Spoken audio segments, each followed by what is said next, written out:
buenas tardes y sean bienvenidos nuevamente a Tu Tiempo, Tiempos de Familia. Su servidor, el doctor Jesús Amaya, realmente es un gran honor, placer, que nos puedan acompañar esta hora hablando temas tan importantes como es de familia, de pareja, de los hijos. Hoy no es excepción de un tema esencial en nuestras vidas, la depresión. Quizá ustedes tengan algún familiar, conozcan algún amigo, compañero, en donde viva o ha vivido este trastorno emocional tan fuerte que hoy realmente es una patología muy seria. La Organización Mundial de la Salud ha previsto de que la depresión va a ser quizá la enfermedad número 1 en el futuro. Va a ser la enfermedad en donde realmente la gran mayoría de nosotros vamos a estar sufriendo. Y de eso queremos hablar. Queremos hablar un poco de qué es la depresión, cuáles son algunos síntomas de la depresión, existen algunos tipos, algunas causas, pero sobre todo, cómo ayudar a tener una vida más saludable. Vivimos para tener realmente alegría, vivir un desarrollo optimista, pero no en quizá esta burbuja de tristeza que muchas veces vivimos. Este año cumplo casi 35 años de ser maestro a nivel universidad.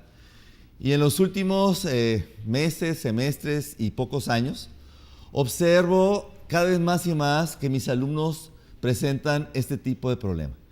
Muchachos que constantemente están siendo medicados, tratados, muchachos que tienen este problema de depresión, en donde observo falta de motivación, no tiene sentido de vida, veo un agotamiento físico. Me dicen los muchachos, maestro, es que realmente me cuesta mucho trabajo despertarme, me cuesta mucho trabajo salir de la cama.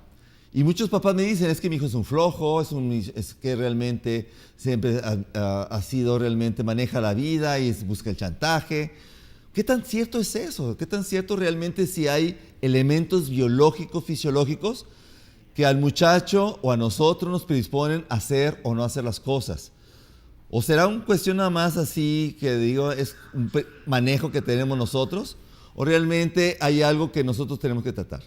Para ello tenemos un invitado de honor, un invitado de lujo, ya es más que invitado, es un colaborador, el doctor Erasmo Saucedo Uribe. Erasmo, muchas gracias por estar con nosotros. Gracias, doctor, por la invitación. Como siempre, un placer estar con usted y con su auditorio. No, hombre, al contrario. ¿Sabe usted, Erasmo, que hay muchos televidentes que dicen, ¿cuándo va a ir el doctor Erasmo? Muchas gracias. Que nos da ciertos tips, ciertas cosas, nos da luz.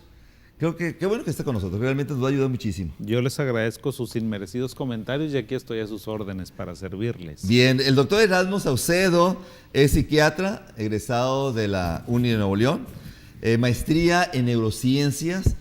¿Cómo combina la psiquiatría con la neurociencia? Creo que son dos cosas diferentes o se pueden complementar. No, se complementan perfectamente bien. La psiquiatría es como un tronco del conocimiento humano, o sea, es apasionante la psiquiatría, pero la psiquiatría tiene muchas vertientes y muchas ramas. Hablamos de psicoterapia, psicoanálisis, psiquiatría infantil, psiquiatría del adulto mayor, genética, farmacología, neuropsiquiatría, hay muchas áreas. Entonces, la verdad es que entre uno más aprende, se convence de que menos sabe sobre el tema y ya sabe, doctor. O sea, los que estamos en el área académica nos pasa mucho eso y tratamos siempre de ir adquiriendo los conocimientos que no nos dejen tan atrás, porque ya ve que el conocimiento científico es muy acelerado. No, es increíble. Sí, claro. Exactamente. Siempre yo he tenido una idea falsa, porque ya desde que conozco al doctor Uribe me ha cambiado esa concepción. Cuando antes escuchaba de psiquiatría, inmediatamente me iba con Freud. Sí. Inmediatamente iba con psicoanálisis. Y de ahí todos los psiquiatras son psicoanalistas. Exactamente. Y no necesariamente. No necesariamente, bien, porque el psicoanálisis es igual, es como una subespecialidad. Ándale, bien. Creo que la mayoría de los psicoanalistas somos o psicólogos o psiquiatras, es como que nuestro tronco. Mira qué interesante. Bien. Y de ahí después tenemos que hacer esa formación es muy específica y es apasionante también. Totalmente de acuerdo. Sí, bien. Así es. Gracias. Y actualmente está terminando el doctorado. ¿En qué está terminando el doctorado? Es el doctorado en medicina. Ahí estoy atorado con una cuestión administrativa, pero bueno, pues hay que terminarlo, ¿verdad? Bien, no pasa nada. ¿Y su tesis doctoral de qué tema es? Mi tesis es apasionante, doctor. Mi tesis es sobre cómo los factores, que creo que viene mucho al tema, fíjese, tiene que ver con los factores medioambientales, los factores meteorológicos del área metropolitana de Monterrey. Esa fue nuestra pregunta de investigación. Si las condiciones climatológicas de Monterrey favorecen o no favorecen la presencia de padecimientos psiquiátricos, si tienen alguna incidencia o son factores completamente diferentes. Es muy apasionante el tema realmente. Yo creo que sí, porque si hablamos de Monterrey, hablamos de que amanecemos invierno, luego viene el verano y Sí, luego señor. viene otra vez el otoño. Ajá. Entonces, en el día tenemos las 4 estaciones. Las 4 estaciones varían mucho, o sea, realmente el clima de Monterrey, en este estudio vi que el clima de Monterrey es muy variante durante el día, pero en términos generales cuando uno lo estudia en un año, a lo mejor en 5 o 10 años que fue nuestro estudio, nos damos cuenta que tenemos uno de los climas más benignos, fíjese, ¿Sí? ¿Y eso por qué? paradójicamente. A ver, ¿por qué? Porque nosotros no tenemos 4 estaciones del año, nosotros tenemos nada más, realmente el tema es, como usted dice, como de repente tenemos invierno no sé, en primavera, o de repente a lo mejor en verano tenemos unas condiciones climatológicas que se parecen más al otoño. Entonces, cuando se hace una media de toda la temperatura, se ve que el clima es templado, es alrededor de 26, 27 grados.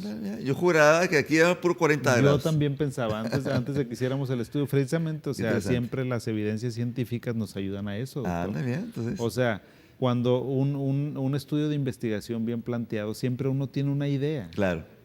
Y el conocimiento científico te ayuda a clarificarla, a refutarla o a confirmar tu idea. Bien, Para eso sirve, y entonces esto a mí me refutó la idea que yo tenía de que en Monterrey tenemos un clima espantoso, cuando no es así, en general. En general, sí, yo sé. Entonces la gente del sur nos va a tener envidia porque tenemos mejor clima que ellos. Pues, aunque suene así medio paradójico e increíble, doctor, así creo que sí, es, ¿verdad? así es, exactamente. Qué interesante el tema doctoral y ojalá se solucionen todos esos aspectos administrativos. Igualmente, actualmente es coordinador de investigación del Departamento de Psiquiatría del Hospital Universitario. Así es. Y consulta privada. Sí, tengo mi consulta privada, bien. ya tengo añales en la consulta privada. Y ahí trabaja igualmente su centro de investigación. Sí, señor, sí, a mí me apasiona la investigación, siempre me ha apasionado casi desde que terminé psiquiatría. Excelente. Entonces en ese campo ando, doctor. Si ustedes observamos aquí al doctor Erasmo, que es una persona que constantemente está actualizando, está creciendo. No es una persona que tiene solamente un solo punto de vista, sino que tiene todo este aspecto holístico y que nos puede ayudar perfectamente a entender este tema de la depresión. ¿Podemos definir la depresión, doctor? Sí, claro que sí, doctor. La depresión, mire, ahorita nosotros tenemos como una serie, un checklist. Tenemos el famoso DSM, que no es otra cosa más que el manual de la Asociación Psiquiátrica Americana, que está estandarizado. Es como estandarizado a nivel mundial para que todos los psiquiatras o los psicólogos o los que nos dedicamos al comportamiento humano tengamos un lenguaje uniforme, porque si no, la depresión es una enfermedad tan vasta, tan amplia, tan compleja, doctor, que podemos caer en definirla de diferentes perspectivas.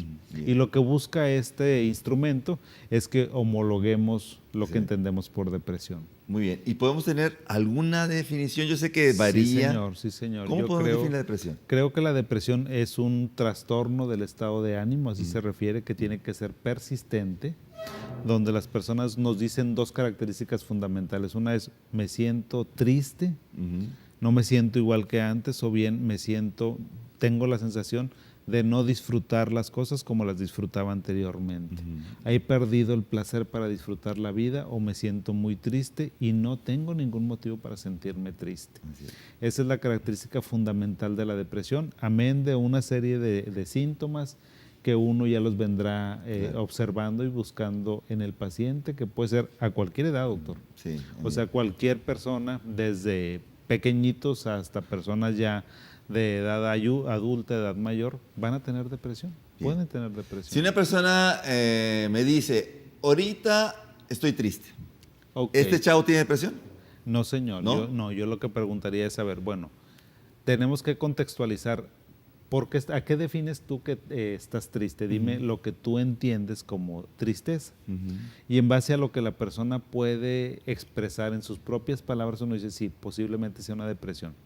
Cuando uno identifica que se parece a la depresión, uno tiene que identificar, doctor, si tienes más de 2 semanas sintiéndose así, persistentemente, me dice, sí, ok.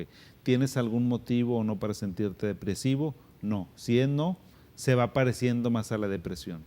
Entonces, si se fija usted, uno tiene que hacer un cribado de los síntomas expresados por el paciente y ver en qué categoría los pone. Excelente. Sí. Podemos decir de un tiempo, decir, mira, me he sentido triste, es un decir, 2 semanas.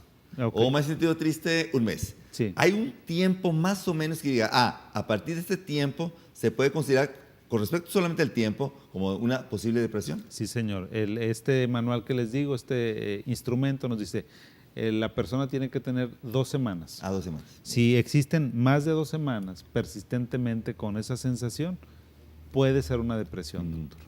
Pero no se vale que me digan, oye, estoy así. Bueno, ¿y tienes alguna causa? Pues resulta que sí. Le fue mal en la escuela, tronó con su pareja, a lo mejor tiene problemas laborales, académicos o problemas en el trabajo, de la naturaleza que sea. Tenemos nosotros también que ser muy cuidadosos para no sobrediagnosticar y lo más complicado, para no sobretratar a los pacientes. Porque no todo es depresión. Si alguien tiene una situación catastrófica en el trabajo, evidentemente que se va a sentir triste, desahogado, claro, y eso no sería una depresión como tal. No tal. No. Oiga, aquí tengo un punto, ahorita que estaba hablando de ese aspecto de dejar la pareja, hace unas 2 o 3 semanas se acerca una alumna que no iba a clase, el examen le fue muy mal, realmente cambió totalmente su comportamiento. Y le pregunto, oye, ¿qué te pasó? O sea, el semestre pasado iba muy bien y ahora te estoy viendo que estás teniendo mucha dificultad. Es que, maestro, tengo depresión. Okay. ¿Y por qué tienes depresión? Sí, es que mi novio me dejó. Y por eso estoy en depresión y estoy siendo medicado. ¿Es posible eso que una persona... Bueno, vamos a una pequeña pausa, ya estamos llegando, para platicar un poco de este tipo de situación. Por favor, aquí están nuestras líneas de contacto para que nos puedan preguntar. Aquí tenemos una persona experta, 81 26 11 35 35, para que nos comenten si tienen alguna duda, algún comentario, para que nos digan precisamente con este tema tan importante, porque estoy casi seguro que ustedes, si no tienen a alguien en la familia, alguien conocen con este proceso de depresión para poderlos ayudar. Por favor, seguimos aquí en tu tiempo, Tiempos de Familia.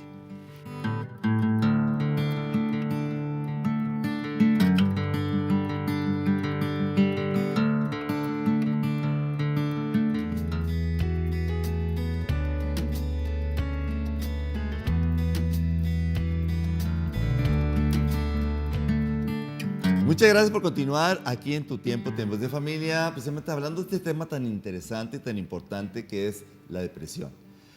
Tenemos al doctor Erasmo, que es psiquiatra, especialista en esos temas, y por favor aquí está nuestra línea de contacto para que nos hablen, comenten, pregunten sobre todo este trastorno tan fuerte que cada vez más y más empieza a ser común.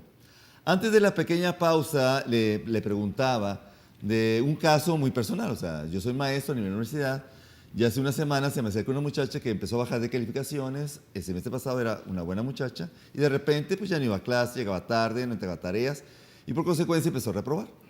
Y le pregunto, oye, ¿a qué se debe? Y dice, maestro, es que entré en un cuadro depresivo. ¿Y por qué? Y me dice, es que, maestro, corté con mi novio, me pegó muy duro y por eso estoy con depresión y estoy siendo medicado. Y aquí entra la pregunta, ¿es posible estos casos a este nivel? Sí, creo que sí es posible, doctor, porque mire, la depresión, aunque es una única enfermedad, cada persona la vivenciamos diferente, doctor. A lo mejor para la mayoría de las muchachitas que las deje el novio, les pega, les duele, pero tal vez sea intrascendente para su vida. Pero tal vez haya otras chicas donde para ellas haya significado una catástrofe en su vida, y a lo mejor para esa chica sí fue una depresión muy severa. Y entonces, pues está siendo medicada, no sabría yo en qué contexto cómo la medicaron. Le decía yo fuera del aire, generalmente cuando van a mi consulta es rarísimo que dé medicamento en la primera ocasión.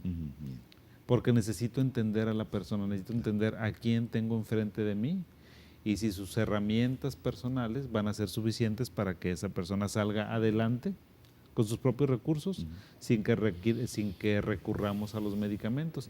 Y hay otras ocasiones en que es una enfermedad eminentemente neuroquímica, neurobiológica que requiere tratamiento, doctor, y hay que darlo. Bien. Y los tratamientos para la depresión son bastante benignos, doctor. O sea, la verdad es que son muy inocuos, son súper seguros, no pasa absolutamente nada. Sé que las personas a lo mejor dicen, oye, te están dando antidepresivos, te están drogando, y no es así. O sea, este grupo de medicamentos no pertenece a otro grupo de medicamentos que nosotros los psiquiatras manejamos con más cuidado. Así es. Así Bien, es. ahorita vamos a hablar un poquito qué es lo que pasa Sí, en el señor. cerebro, qué tipo de descompensación bioquímica, si es la serotonina, si es la dopamina, o sea, qué es lo que pasa en este proceso cerebral de por qué esta persona tiene este tipo de tristeza. Y me gustaría ahorita hablar algo muy importante, o sea, estamos hablando de la depresión, que quizá es una de las enfermedades más importantes del futuro, es una patología que a lo mejor ya lo tenemos a la puerta. ¿Realmente existen estadísticas de cuántas personas sufren este padecimiento? Sí, doctor, por supuesto, mire, las estadísticas varían mucho, pero puede ser desde un 8%, que ya es bastante, hasta un 20%. O sea, es decir, del 100% de la población. De 100 personas puede ser que haya, por lo menos va a haber 8 o 10 personas que en alguna ocasión en su vida han tenido depresión, y puede ser que hasta 20 personas en un grupo de 100 vayan a tener depresión. Esos son cifras que reporta la Organización Mundial de la Salud en su último reporte, que fue del 2016-2017. Dice efectivamente lo que usted puntualmente señaló hace un momento, de que la depresión es la enfermedad que en el 2030, 2025, 2030 va a ser la primera causa de discapacidad en el ser humano. ¿A poco la depresión produce discapacidad? Por supuesto, o sea, volvamos al caso de su estudiante.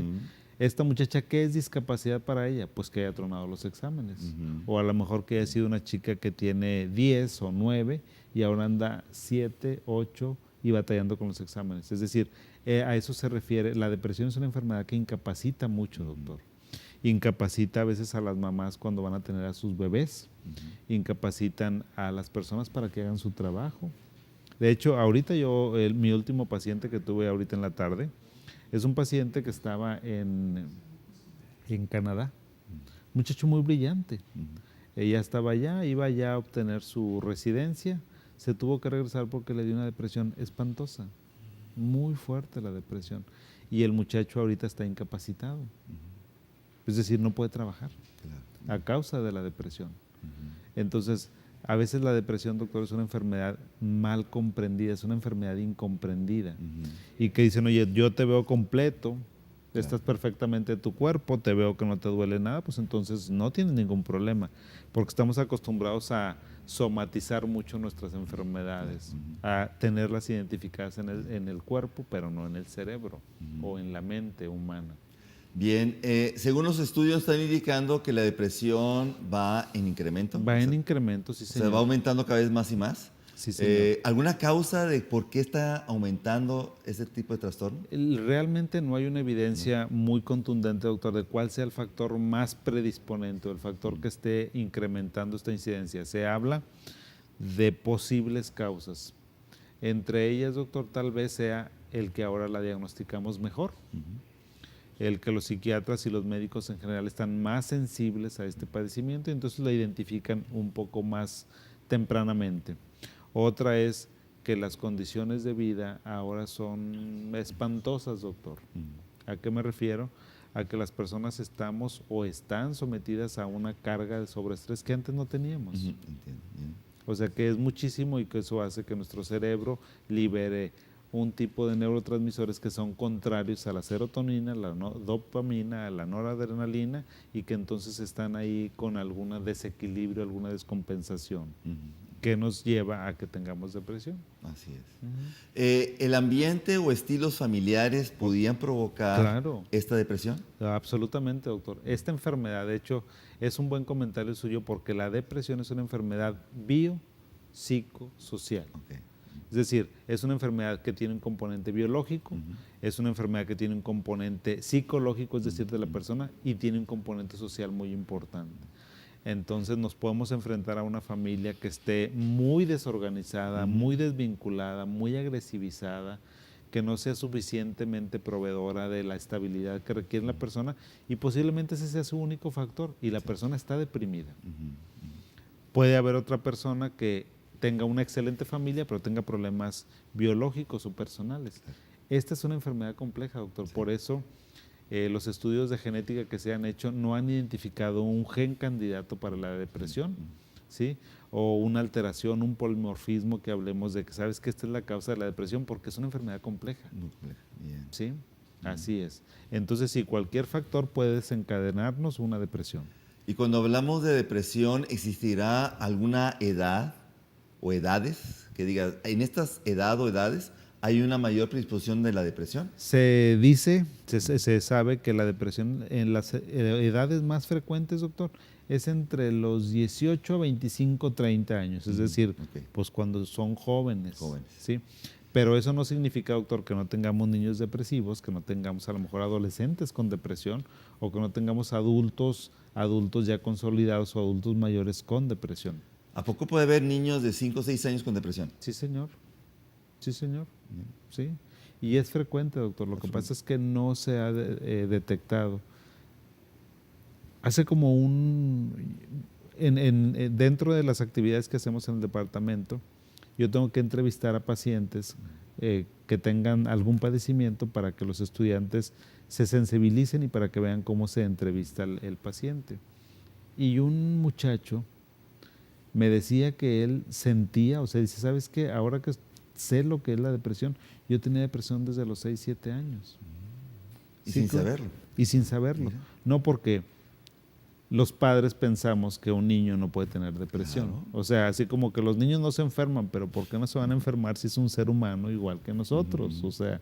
No, pues los niños siempre están jugando, están felices, están canticante. Bueno, cuando usted ve a un niño que no está feliz, que no está canticante, que es más retraído, que no quiere salir, que se la pasa en el internet, que se la pasa, hay que pensar que ese niño posiblemente tenga algo, porque él no tiene la capacidad verbal o de los adultos de decir, oye, me siento mal, tengo depresión, no, pero él cambia su comportamiento. Bien. Así es. Bien. ¿Y si habláramos de la depresión en hombres y mujeres? Igual, es más frecuente, mire. A ver. Es más frecuente que las mujeres pidan ayuda. Eso no significa que sea más frecuente en las mujeres, o sea que la incidencia o la frecuencia sea muy diferente estadísticamente entre hombres y mujeres. Realmente hombres y mujeres padecen igual depresión. En una proporción menor los hombres que las mujeres.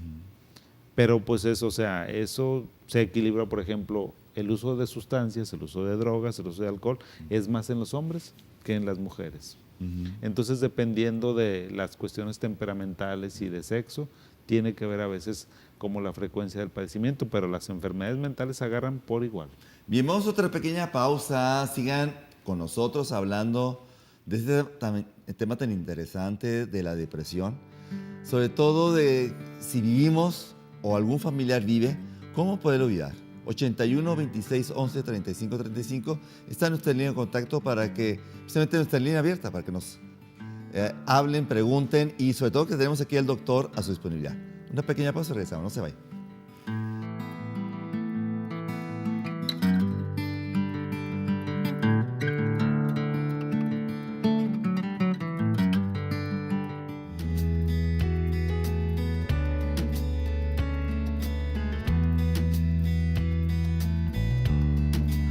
Gracias por continuar aquí en su Tiempos de Familia, hablando con el doctor Erasmo el aspecto de la depresión.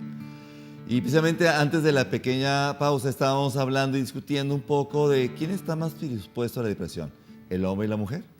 Y ahorita el doctor me acaba de tirar una creencia que lo tenía por años y años o más. Me confieso que hasta le decía a los alumnos que la depresión era más común en la mujer que en el hombre. Sí, o sea, lo que pasa es que realmente cuando se hacen así estudios, mire, la investigación, doctor, siempre se va refinando. Ujú. Entonces, muy seguramente la creencia que usted tenía estaba fundamentada. Yo también la tenía cuando empecé a ser residente, cuando empecé mi formación psiquiátrica. ¿Por qué? Porque los estudios antes eran muy limitados, pero ahora con los metaanálisis, donde se junta muchísima información, le permite a uno dar una mirada, tener una visión un poco más grande, más larga, y se puede dar cuenta de la evidencia científica. Sí hay una diferencia, sí hay una diferencia, no es tan abismal, no lo es. Porque la creencia que yo tenía era de cada 5 mujeres con depresión, solamente un hombre. ¿Era? No. Y no es tan grande. No, de 5 tal vez sean 5 mujeres y 3 hombres o 4 hombres. 4 hombres, exactamente. Lo que sí, doctor, es que la expresión clínica de la depresión es diferente en hombres y mujeres. A ver, el hombre no se pone a llorar como la mujer. No, el hombre es raro que se ponga a llorar. El hombre se va a poner a estar muy irritable, muy intolerante, a tener diferentes molestias físicas. O sea, la expresión clínica es diferente a la de la mujer. La mujer se pone a llorar, te dice que está triste. ¿Y sabe por qué es esto? Hasta porque culturalmente estamos condicionados a que los hombres a lo mejor no debemos de llorar, o a que los hombres no debemos decir que nos sentimos tristes porque lo vemos como vulnerabilidad. Y la mujer no, la mujer culturalmente se le permite o es más permisible que llore y no pasa absolutamente nada. Digo, todos esos estereotipos van quedando rezagados realmente para bien, pero existe, y realmente cuando nosotros tenemos un patrón cultural, ya sabe que los lastres pues siguen y siguen, doctor, aunque la sociedad esté haciendo lo posible por cambiarlos. Así es. Oiga, doctor Erasmo, y en este aspecto de la depresión, podemos hablar de diferentes niveles de depresión. Sí, señor, claro. Básicos, medios, superiores. Sí, ¿cómo señor. se puede manejar los niveles? Mire, nosotros tenemos, yo creo que la escala que se utiliza más para medir la depresión se llama índice global de severidad, es decir, no es suficiente con que tengamos depresión, tenemos que medir la severidad, porque no todas las personas que tienen depresión se medican. Ese es un mito también. O sea, entonces, ¿por qué? Porque hay depresión leve, moderada, severa, grave y extremadamente grave. ¿De qué depende eso? De la presencia de los síntomas, de la incapacidad que tenga la persona y fundamentalmente de un síntoma que nos llama mucho la atención o que nos pone muy alertas a los psiquiatras, que es que una persona tenga ideación suicida.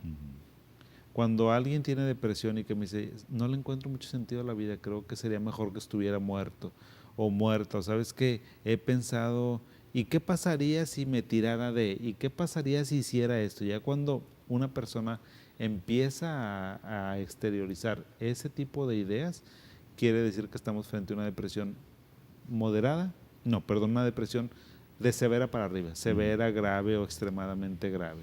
Y ahí es donde está casi, yo le diría 100% indicado tratar esa depresión con medicamentos, doctor. Una depresión leve, moderada, tal vez con los recursos de la persona, puede salir adelante. ¿Y con un tipo de psicoterapia también? Con un tipo de psicoterapia, con un tipo de apoyo. Ahora, no necesariamente tiene que ser una psicoterapia, doctor. O sea, realmente hay muchos elementos personales, de recreación, de ejercicio, de alimentación, de higiene de sueño, muchas otras actividades que las personas pueden hacer para, si no es que se les quite la depresión, para coadyuvar a que la depresión mejore. ¿Sí?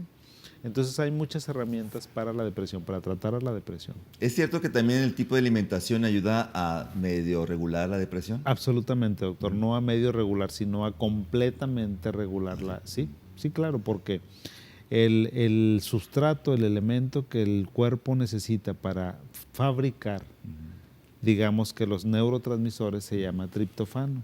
Y el triptofano es un elemento natural que está en los alimentos, en los elotes, en las frutas, en las verduras.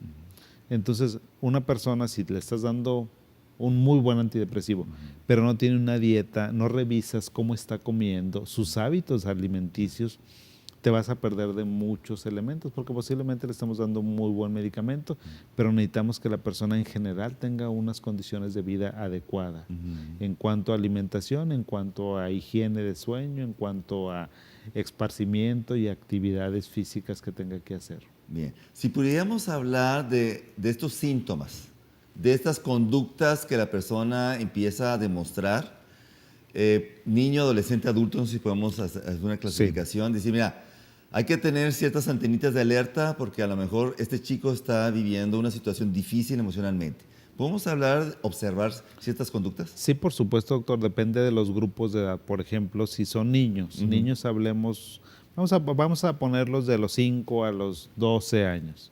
¿Qué pasa con esos niños? Ellos no van a tener la capacidad de decirnos que se sienten mal, pero se van a volver más berrinchudos, van a cambiar su patrón de sueño. Si les gustaba mucho jugar, ahora ya no van a jugar, van a socializar menos, ¿sí? Van a ser más lloroncitos. Van a tener problemas para dormir o van a querer estar mucho tiempo dormidos, van a tener problemas de atención y de concentración en la escuela, van a estar batallando académicamente. Son los síntomas de la depresión. Son chicos que muchas veces en la mañana no quieren ir a la escuela, no quieren para levantarlos. Sí, exactamente. Aún el fin de semana, que los chicos son los primeros que se despiertan más temprano que entre semana. Exactamente, sí. Cuando los niños están chiquitos, ya a las 6, 7 de la mañana ya andan ahí pastoreando a uno que se tiene que levantar. Así, exactamente. Y cuando un niño está deprimido, es un poco menos activo. Menos activo. En los adolescentes, pues de por sí que un adolescente es irritable por naturaleza, porque pues todos los cambios hormonales y de adaptabilidad que están teniendo, entonces se vuelven un poco más irritables. Y a ellos ya empiezan a decir, me siento triste, me siento mal, me siento raro, me siento diferente, tengo ganas de llorar. Por más que le pongo atención al maestro, como que está hablando y me voy, no sé a dónde, pero ya no le pongo atención. Estoy batallando mucho para dormir o estoy durmiendo demasiado. Estoy durmiendo a lo mejor 7 u 8 horas, que es lo que normalmente duermo, y no me puedo despertar en la mañana, no tengo energía, me siento cansado, me siento cansada, estoy batallando para comer o estoy comiendo demasiado, estoy aumentando mucho de peso, tengo mucha ansiedad. Esos son como que los síntomas. Tengo dolores físicos también que no sé cómo explicar. Antes me gustaba, no sé, jugar o ir al cine, platicar con los amigos, ahora ya no lo quiero hacer. Son como los síntomas más frecuentes y más típicos de la depresión. Y no tiene que estar uno, doctor, tiene que ser una serie de síntomas, recordemos, en un momento, en un periodo determinado de tiempo, es decir, 15 días tienen que estar esos síntomas presentes.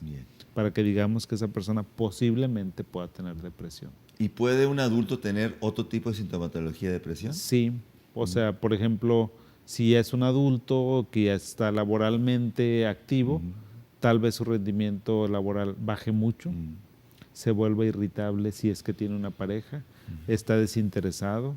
En los hombres es más frecuente que empiecen a tomar o a usar alguna sustancia psicoactiva para que ellos buscan sentirse mejor. Entonces, casi todas las personas que usan alguna sustancia de cualquier naturaleza generalmente tienen un trastorno psiquiátrico de base, y como la depresión es el primero y el más frecuente de todos, tenemos los psiquiatras y los psicólogos estamos obligados a buscar ese padecimiento. Ahí. ¿Qué porcentaje de personas con depresión, en qué nivel, tienden más hacia el suicidio?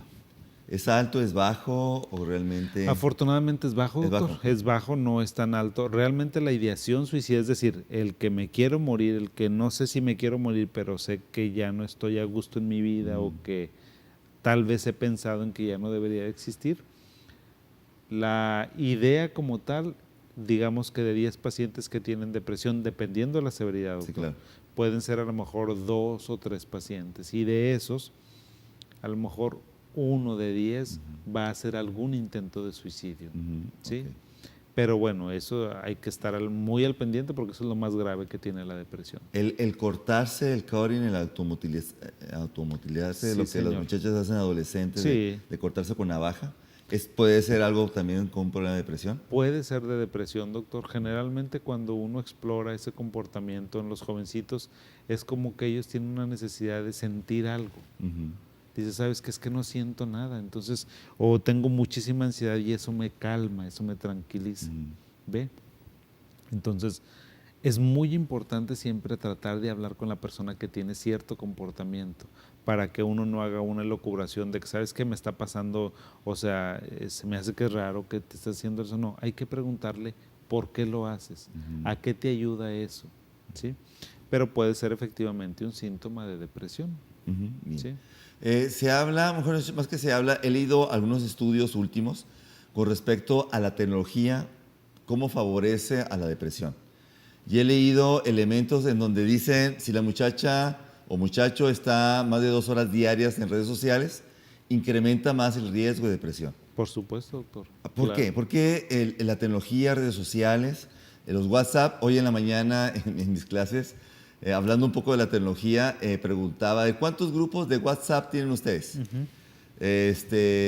Yo nomás tengo uno, me explico y se acabó. Y digo, oiga maestro, pues yo tengo 20, 30, sí. Y digo, ¿cómo le hacen con tantas redes sociales? Entonces, en teoría, son muchachos más comunicados, muchachos con mayor relaciones, muchachos que están siempre en contacto, pero se sienten más solos. Entonces empieza a haber una correlación entre más uso de las redes sociales, más depresión. Pues debería ser al revés, supongo, ¿no? Sí, señor. Esa es la paradoja, esa es la gran paradoja de la tecnología, de las redes sociales. Los vinculan automáticamente con alguien que está aquí o en Japón o en Australia y al mismo tiempo los separa de ellos. Lo que pasa es que se desvinculan mucho de su ser, de su self, y también sustituyen muchísimo el contacto visual, la plática, o sea, esos elementos protectores, porque realmente tener grupos de amigos o grupos de conocidos es un factor protector contra la depresión. Y eso de la tecnología, sí, efectivamente, a mayor uso de tecnología, la probabilidad o la predisposición de que tengas padecimientos emocionales en general es mayor. ¿Por qué? Porque te vas aislando.